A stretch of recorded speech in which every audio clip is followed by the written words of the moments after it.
President, I welcome you to Pakistan, your second home. You've been here before. Your last trip was a resounding success, and this trip will be remembered for a long time. Because today, you've come to Pakistan after having chaired a special session of the General Assembly. Unusual times, lingering COVID-19 pandemic in New York, bombardment in Gaza, innocent people being killed and maimed,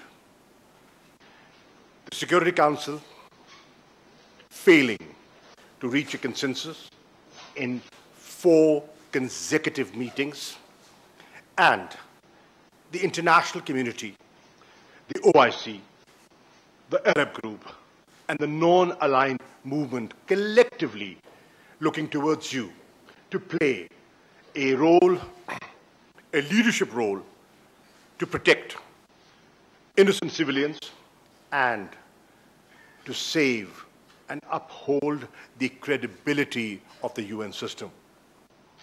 Mr. President, you did that. We are proud of you. And I'm not saying this as the Foreign Minister of Pakistan. I speak on behalf of OIC, and my country is one of the founding members of OIC. So we are thankful to you for the leadership that you provided. When the President decided to convene this special session, he was of the view that we'll start at 10 and we'll close at 1. He had no idea what was waiting. 103 registrations came, and he realized it's not possible to wrap it up in 3 hours. It would not be possible to wrap it up in 12 hours. So he extended the session, and there was a 2-day session. But the significance of this special session was that while in the midst of the debate, when we were meeting in the trusteeship hall, the news came in of a ceasefire. And the objective that has taken me and other foreign ministers to New York, ladies and gentlemen, was achieved. And the idea was cessation of hostilities, and thanks to your intervention and your leadership, we achieved that. And another unusual step of a tall man in intellect, the President. He sets new precedents and makes a presidential statement. Normally they don't, but you did. Normally there's no podium set up by the UN for foreign ministers like myself to go and address the press at the UN, at the General Assembly. He set a new precedent, and I was the first foreign minister to avail that opportunity. Thank you for doing so. I also had the pleasure of meeting, besides the President, the Secretary General of the UN. He also made an opening statement on this evolving crisis. And I must thank him for his contribution. What we expect, Mr. President, from you and the Secretary General is to continue to play that leadership role and initiate the peace process. What we've achieved is the first milestone. But what we need, and the nation and the Ummah is looking up to, is a revival of the peace process. Because this is a simmering issue. fire has not yet been fully extinguished. Please play your role to extinguish the fires. And the only way this fire will be extinguished is through dialogue, an understanding of peaceful coexistence, and a two-state solution in accordance with the UN Security Council resolutions. And to ensure, play your role to ensure that timely humanitarian assistance is provided to the Palestinians and those affected in this, under this aggression. I intend to get in touch with the Egyptian Foreign Minister, and I also want to acknowledge the constructive role played by Egypt, the leadership, President Sisi, and yesterday, last night, Prime Minister Imran Khan had a very good conversation with President Sisi. They discussed the situation and what needs to be done in the days ahead. I had the opportunity of hosting the President, but taking advantage of his presence in Islamabad, I briefed the President on the situation in the Indian-occupied Jammu and Kashmir. And I drew his attention and the attention of the Secretary General of the similarities between the Palestinian situation and the Jammu and Kashmir situation. What are they talking about? Self-determination. What are the Palestinians demanding? Protect us from demographic restructuring. What are they saying? Human rights are being violated, international law is being violated. You made us promises. They're broken promises. Innocent people are being killed. Help us, protect us. Electricity, water supplies have been affected. Hospitals have been bombed. Red Cross has been targeted. So play your role and protect us. What are people in Jammu and Kashmir saying? Palestinians are saying, Security Council, we are on the agenda. We are an agenda item for over 7 decades. The President, what are the Kashmiris saying? We are on the agenda of the Security Council for over 7 decades. Pay attention. These are international obligations. UN must play that role of responsibility that is due.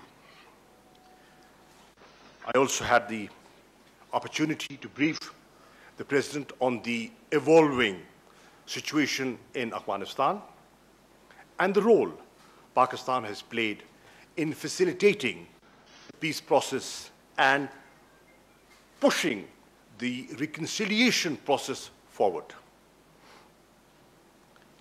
I briefed him on a very useful trilateral meeting between Pakistan, Afghanistan, and Turkey that was convened in Istanbul. And Pakistan is supportive of the Istanbul process and the international conference that should, in my view, take place at the earliest in Istanbul. We will do whatever we can to play our role.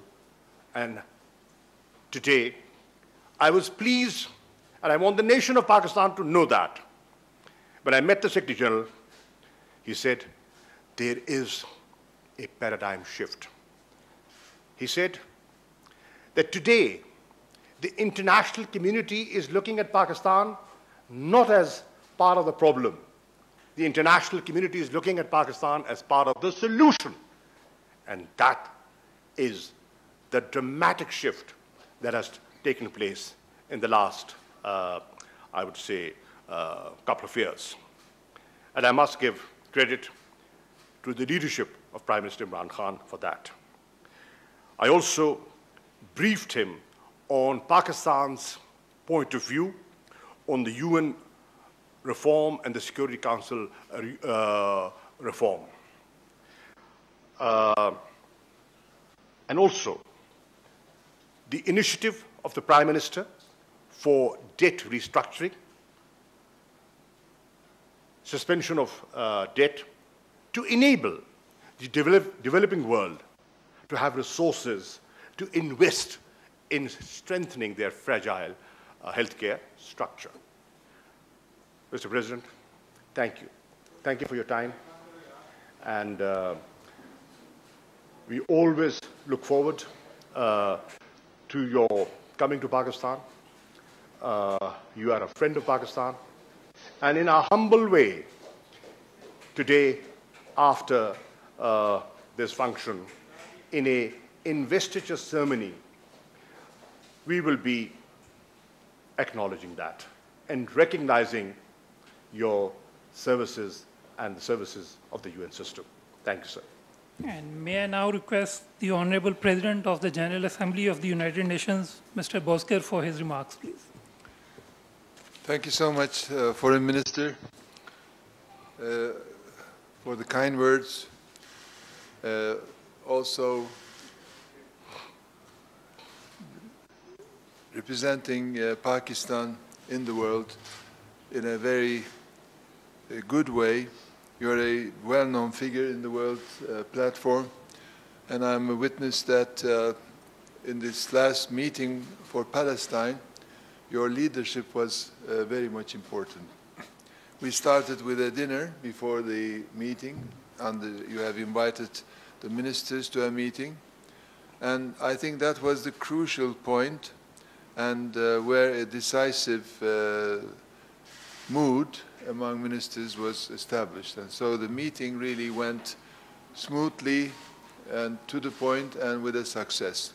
And I appreciate your leadership in that respect. Of course, in politics, sometimes 5 years is too short and sometimes 2 days is too long. In this, we captured the momentum. We captured the eye of the storm. And when the political structure is ready for something, nothing can stop it. The wave of the politics can solve every problem. Here, if the ministers didn't come to New York and connected virtually, we wouldn't have got the result. But everybody saw the minister. One flew 40 hours, one flew 30 hours, one flew 20 hours. They all took the burden to come there, and this is politics, and which was for the result. On my behalf, as the President of the General Assembly, I'm impartial. I have a duty to be impartial. But of course, impartiality can be defined also. For a case like Palestine, I don't think any PGA can stay impartial. So my definition is to help the people, to solve problems, to be fair and just, and that's, I think, impartiality. So I think the constitution in the Palestinian issue is a swift return to negotiations, as the minister also mentioned, with the goal of ending occupation, addressing all the final status, including the status of Jerusalem, and achieving two independent, sovereign, viable states, Israel and Palestine, living side by side in peace and security and mutual recognition within recognized borders on the basis of pre-1967 lines, with Jerusalem as the capital of both states. I started saying that this is the constitution of the negotiations. This is the bottom line. Without this, we can't achieve. So I think the first step was this meeting. Ceasefire was a result. It cannot be the end. So from here, we must use this political wind to also continue using our strength in the General Assembly to force the Security Council and also to force the Secretary General, which has an obligation to also look to the Security Council's success stories and the General Assembly's success stories. If there is one success story, it's enough. If there's two success stories, even better than enough. So I think we have a lot to do, but we also have a big room for maneuver. Minister mentioned and also compared the two important things. I think the two problems are the same age, Palestine and Jammu and Kashmir. And I fully agree that this is the case. But unfortunately, the Palestinian issue has more wind behind it, political wind behind it. And the Jammu and Kashmir issue doesn't have the same enlarged political wind behind it. So I think it is the duty, especially Pakistan's, to bring this to the United Nations platform more strongly, and the PGA only needs an application from a group of countries, and it can be held as a meeting there. But of course, as an impartial President of the General Assembly, I must also reiterate that the United Nations position on Jammu and Kashmir is governed by the United Nations Charter and applicable Security Council resolutions. India and Pakistan's similar agreement on 1972, which states that the final status of Jammu and Kashmir is to be settled by peaceful means in accordance with the UN Charter, and this is, I think, very important that we must all remember. I think both parties, all parties, must refrain from taking steps that could affect the status of Jammu and Kashmir. This is, I think, the most very important part of how we look at the case. Of course, concerning Afghanistan, as I mentioned in the meeting today, there are many countries in the world. All countries think they are the most important country in the world. And if you look from their perspective, it is true. But some countries are more important. Pakistan is important. Afghanistan is important. Afghanistan, if we can solve the Afghanistan issue, it cannot be limited to Afghanistan. It will have a regional effect. It will have a worldwide effect. So I think what Pakistan is doing, together with Turkey and Afghanistan, is very important. If we don't do it now, then when we come back at a later stage, we will find a different picture. It will be more complicated, more difficult to solve. In diplomacy, in politics, it's always like that. If you miss an opportunity and you decide to come back later, you will find that it is looking different. So I think it is timely, and we appreciate your efforts. We hope that you will come with a success story, and everybody, of course, will applaud that. Of course,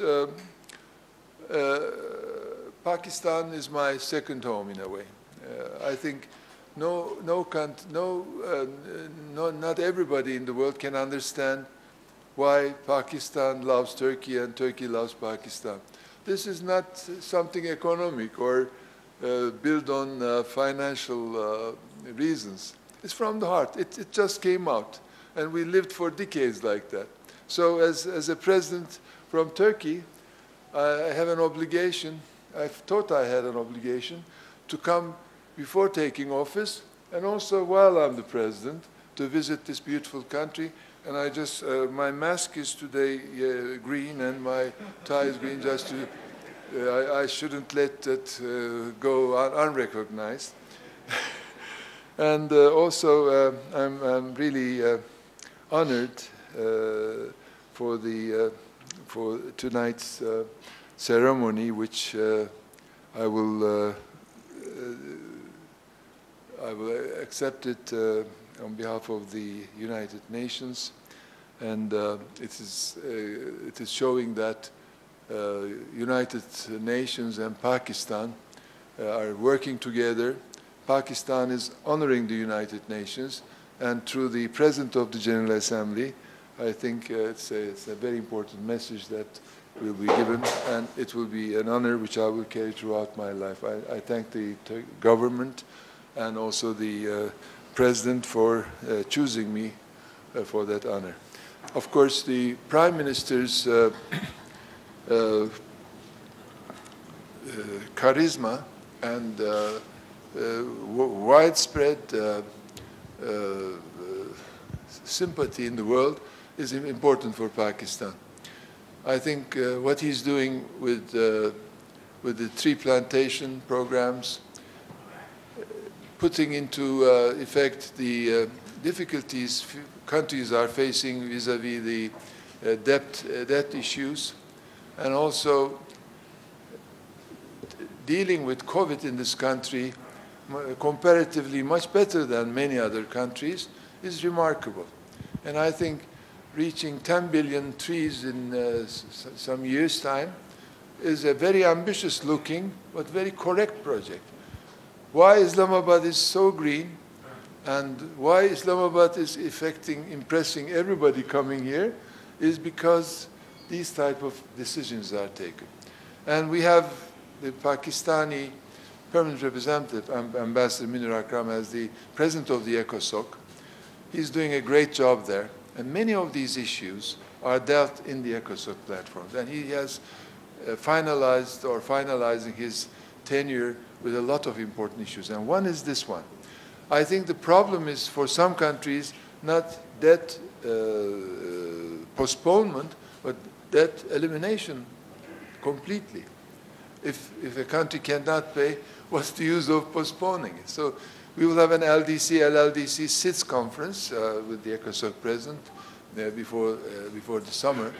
We will have one for youth, one for the middle-income countries. So these are all, I think, and we will be very happy to see Minister yourself or the Prime Minister coming to New York to honor us and give some political perspective to these important issues.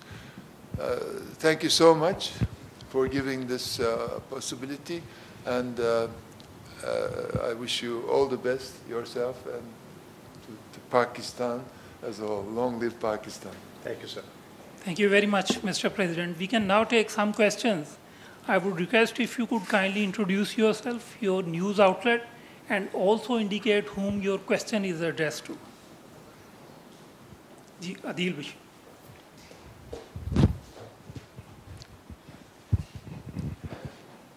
My name is Adil Bashir and representing Rose News Network. I have a question from Mr. President, UNGA, High Excellency Volkan Bozkır. How does UN see the Kashmir dispute in line with relevant UN resolutions? Sorry? How does UN see the Kashmir dispute in line with relevant UN resolutions? Well, I think I explained the UN position in that respect.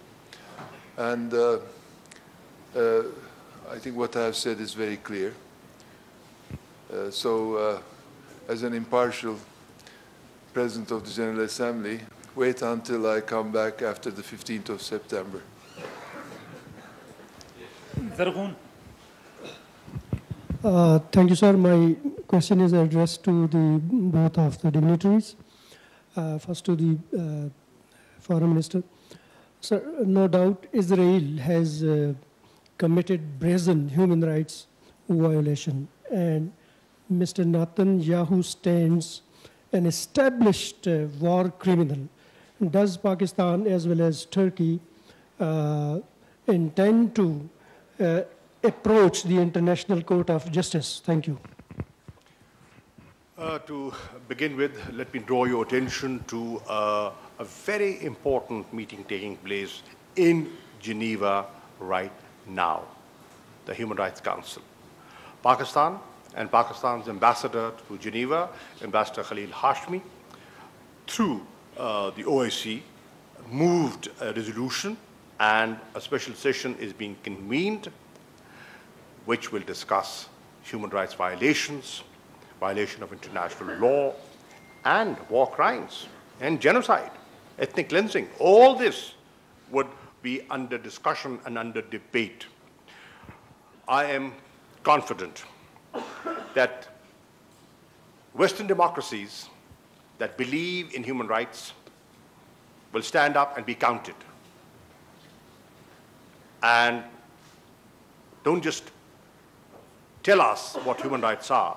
They should actually take concrete steps today. And one of the concrete steps can be to draw the attention of ICC on the human rights violations and the war crimes that are taking place in Gaza and the West Bank, and what happened when a holy site respected by all three religions, Muslims, Christians, and Jews, was attacked on the 27th of Ramadan, the holiest nights for any Muslim. I'm sure they are cognizant of these developments, and they will take action. I'm also told that there is some proceeding already initiated in the ICC. I do not have the details, but there is something going on over there. Let's see what the Human Rights Council concludes today, and we can take it from there. Minister was reading my talking points, so I don't have anything to add to that. I fully agree with what he said. Thank you so much, Excellency. Anas Malik from Capital TV. My question is addressed to the visiting dignitary. Sir, we've got two persistent issues at the General Assembly. Yes, sir, here. Here. Excellency.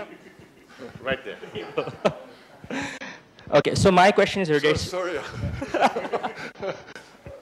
No worries. I was thinking that you were waving hand to these beautiful ladies.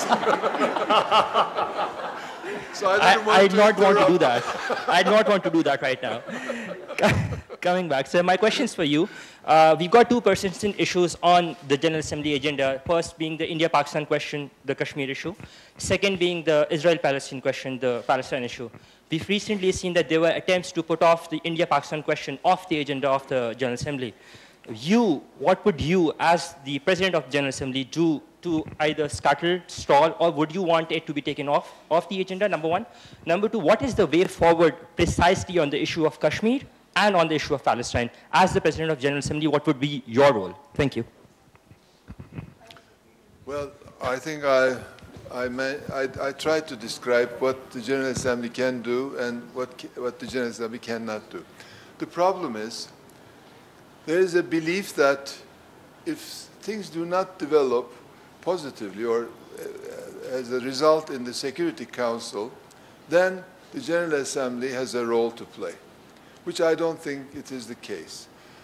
The Palestinian meeting was held not because the Security Council was not able to come with a decision, but we had two opportunities. One was the emergency session, which it is not closed, it is suspended, and each time you can open it from where it stopped. Or, like we did, we used the Middle East agenda item and we inserted into that. So it needed the two groups' application to me, and I decided to have a meeting.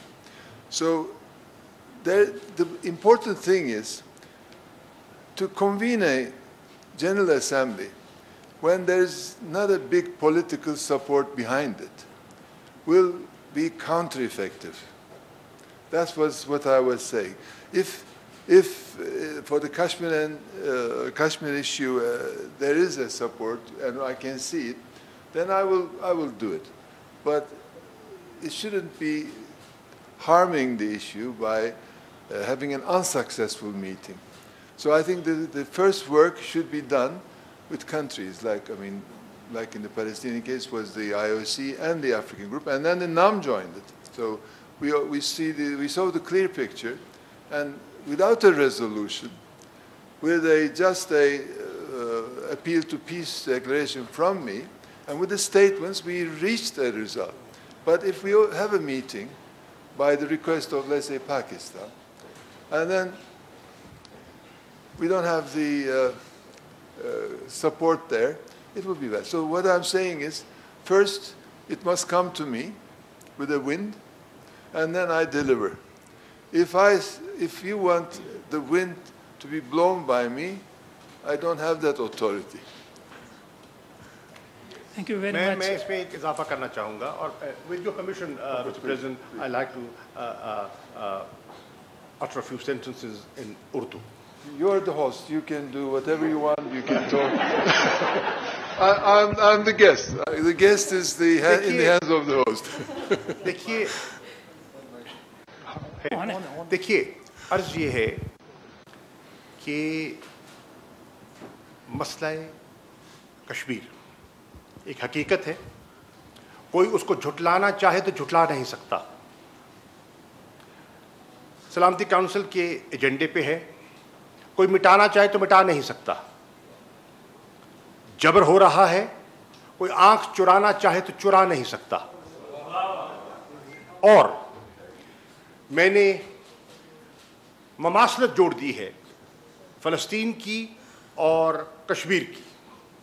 Pakistan ने अपने कायद आज़म मोहम्मद अली जिन्नाह के अफकार को सामने रखते हुए, उनकी बसीरत को सामने रखते हुए मसला फ़लस्तीन पर एक ठोस फैसला किया और तसलसल से किया।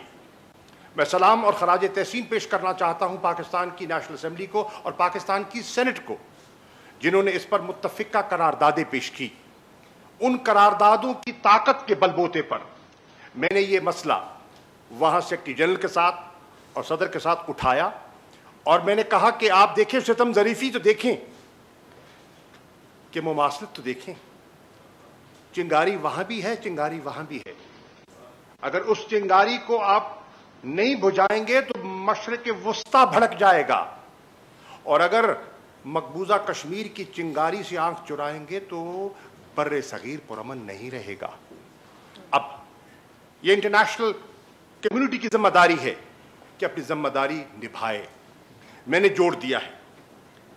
मैं रिकॉर्ड पे कहना चाहता हूं कि मैंने 13 खत लिखे हैं, and correct me if I am wrong, 13 front six फरमा रहे हैं 13। मैंने 13 खत लिखे हैं सदर जनरल असेंबली को, सलामती काउंसिल के सदर को, और जिसमें मैंने पाकिस्तान का मुकम्मल मुकदमा पेश किया है।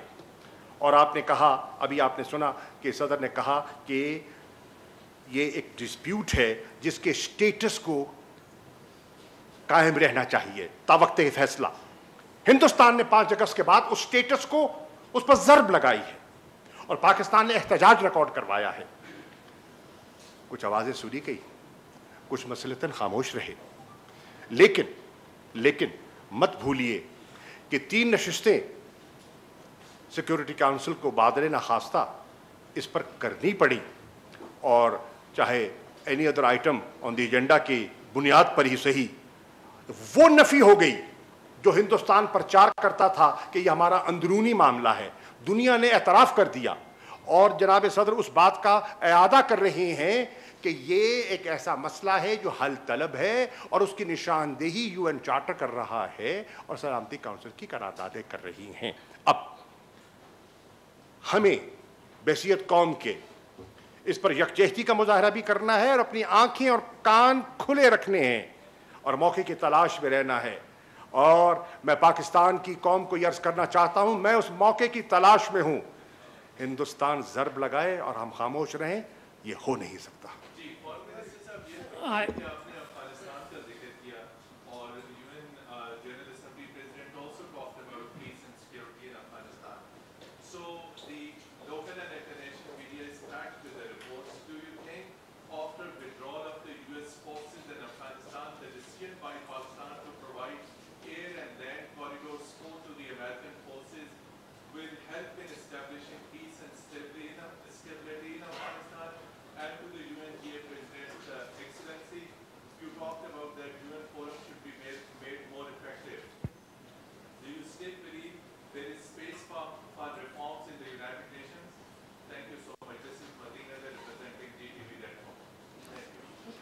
I will come back to answer the last question because it will take more time. But in principle, you're talking about the Security Council reform. Yes. And of course, it is one of the most lively processes going on. There are a group of countries who has different opinions: fast track, slow track, no engine, car, moving, not moving. So, but the whole process is lively, and I think it gives the opportunity to countries to express their views in these platforms, and they register it so that in later stages, no harm will come to their vision. So what we are doing is, this year we also had IGN talks. I appointed two co-chairs. They came out with a paper, and we will, in June, decide to move it to the next session. But in principle, the blame is on the Security Council. And I think this is wrong. I think we can solve the problem by increasing the capacity of the General Assembly.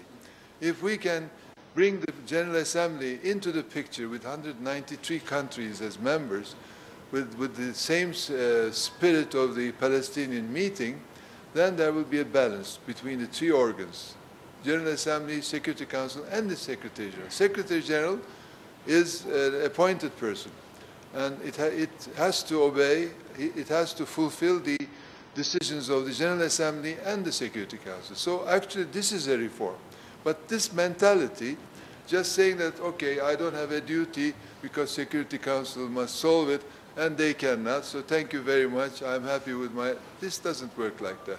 The General Assembly must take its responsibility, and if it's not going on well there, then makes an announcement that I will do it if you don't do it. Then you will have the balance. That is the reform. Otherwise, that reform will go, the end you know. So it will be a good practice of exchanging views. It will continue for another decade.